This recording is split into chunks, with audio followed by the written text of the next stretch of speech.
The chair of Peter is a very, very simple chair that was built, it is estimated, in the 9th century AD to carry each successive bishop of Rome through the streets and in the church, in the sanctuary, through the crowds, because many of the bishops of Rome were very, very old men, such as our current Bishop of Rome, Pope Francis, who I refer to in the Latin, Papa Francesco. We commemorate the chair of Peter because we cannot celebrate the man himself, for he is buried directly under the throne of Peter. Those of you who have traveled to the Vatican, you have seen the tomb of Peter in the catacombs. May he be blessed. And you can see when you're down in the catacombs, it is a simple tomb, as the chair is simple. Our current Bishop of Rome returns back to the simplicity of Peter and to his namesake, Francis, a very simple parish priest. Because Peter was a very simple man, thus his chair is simple. It need only be a place to sit, as Peter said. Thus, the throne of the Bishop of Rome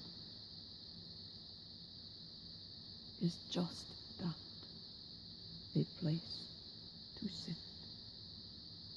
But that is where the leader of the Catholic Church sits, in a chair 2 centuries old. 2 millennia it has seen. They estimate it has seen more than 14 billion dead in the wars it has traveled through. Imagine. But it is a simple chair, as the man it was made for was simple.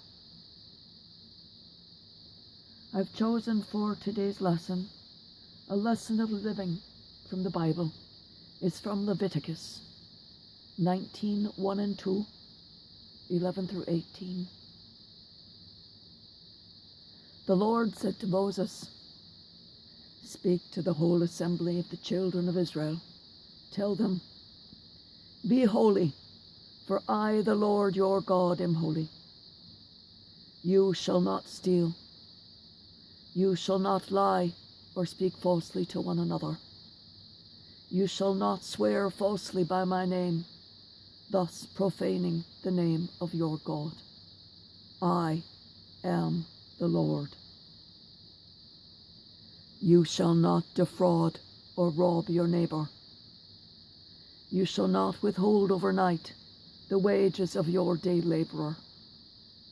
You shall not curse the deaf or put a stumbling block in front of the blind, but you shall fear your God. I am the Lord. You shall not act dishonestly in rendering judgment. Show neither partiality to the weak, nor deference to the mighty, but judge your fellow man justly. You shall not go about spreading slander among your kin, nor shall you stand by idly when your neighbor's life is at stake. I am the Lord. You shall not bear hatred for your sibling in your heart. Though you may have to reprove him, do not incur sin because of him. Take no revenge, and cherish no grudge against your fellow countryman. You shall love your neighbour as yourself. The word of the Lord. Thanks be to God. You see here that the last one is the Lord God, the Father Almighty, has declared, you shall love your neighbour as yourself. It is not Jesus Christ, but God the Father who hands down the commandment to love your neighbour. The Bible has many rules that are just common sense as long life. The 10 Commandments are such rules. These are not the 10 Commandments. These are laws of Moses. Here from Leviticus are some rules on how to dress, how to keep your house, how to be fair when dealing with the wages of a labourer and dealing with the blind and the deaf and other disabilities. Didn't survive. Those people didn't raise children that were lame. They didn't last through childhood.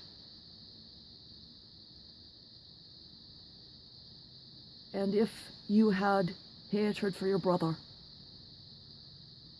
you had to cleave to your kin, or you didn't survive. That is why he continually says, solve your problems with your siblings. It is the same now. Resolve your issues with your siblings. If you hate your sister, resolve that issue. Don't just continue that hate. Don't let that anger and hatred fester in your breast, for it will do her no harm. It will only harm you. She tries to reconcile, but no, you're too proud, you're too arrogant. You carry the sin burden, she does not. And you must cleave to your neighbours and your countrymen, for that is who you fight the war with. You stand alongside them. If you have a problem with them, you find a knife in your side. You die if you don't stand alongside and with them. It is a fool who continues to carry a grudge with them when your life depends on it. And it is true just today as it is back then in the 1st century. Love your neighbour as yourself, for your life depends upon it. If you know your neighbour, then your life is safe.